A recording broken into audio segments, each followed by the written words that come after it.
পাচ্ছেন ইউজি থেকে বাহালা যাওয়ার রাস্তার পথে বিরাট একটা গর্ত রাস্তার মাঝে, যে গাড়ি যাওয়া খুব সমস্যা হচ্ছে। হ্যাঁ, গাড়ি পাল্টি খাওয়ার মতো সমস্যা দেখাচ্ছে। মানে বিরাট বড় গর্ত হয়ে গেছে, এই যে জল লেগে আছে, প্রচুর রাস্তা খারাপ। হ্যাঁ, মানে গাড়ি যে যাবে তাকে মানে খুব ভাবে চিন্তে যেতে হচ্ছে। তো এই যে সরকারের কাছে আমাদের একটা বিনীত আবেদন, স্যার এই রাস্তা যারা এই কন্ট্রাক্টরে আছে এই রাস্তার এবং যারা এই রাস্তার দায়িত্বে আছে তাদেরকে আমরা বলতে চাই যে স্যার দয়া করে হলেও স্যার এই রাস্তাটা একটু তাড়াতাড়ি একটু মানে ঠিক করে দেন এবং এই রাস্তার একটু মেরামত করে দেন। কারণ এই রাস্তা দিয়ে যে যাত্রীরা যাচ্ছে এবং রাস্তার যে গাড়ি যাচ্ছে তাদের একটা ভয়ানক দুর্ঘটনা ঘটার সম্ভাবনা থাকে যাচ্ছে।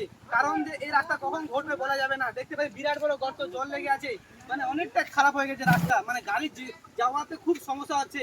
গাড়ি যাওয়ার পরে তাকে সোচতে হচ্ছে কোন দিক দিয়ে যাবে, কেমন করে যাবে। হ্যাঁ, মানুষেরও যাওয়ার খুব সমস্যা হচ্ছে। এই যে দেখতে পাচ্ছেন মানে দেউচি থেকে বাহালা যাওয়ার পথে রাস্তা, এই যে দেখতে পাচ্ছেন বিরাট বড় গর্ত। হ্যাঁ, কখন কখন দুর্ঘটনা ঘটবে বলা যায় না। তো সরকারের কাছে আমাদের বিনীত আবেদন থাকলো আপনারা খুব তাড়াতাড়ি শীঘ্রই আসে এই রাস্তাটা একটু দেখেন, একটু মেরামত করে দেন, যাতে মানুষ এবং যাত্রী ভালোভাবে যেতে পারে এবং গাড়ি যাতে ভালো করে যেতে পারে। গাড়ি যাওয়ার সময় খুব ভাবে চিন্তে যেতে হচ্ছে, যাতে গাড়ি কোনো পাল্টে না খেয়ে যায়। তো কখন দুর্ঘটনা ঘটবে বলা যায় না। তো আপনারা একটু এই রাস্তার দিকে একটু লক্ষ্য রাখবেন। দেউচি থেকে বাহালা যাওয়ার পথে বিরাট বড় গর্ত রাস্তার মাঝে। হ্যাঁ, খুব যাওয়ার সমস্যা হচ্ছে গাড়ি। খুব শীঘ্রই এই রাস্তা একটু মেরামত করে দেন, যাতে মানুষের যাওয়ার সমস্যা না হয় এবং মানুষ যাতে ভালোভাবে যেতে পারে, যাতে মানুষ দুর্ঘটনা না পড়ে।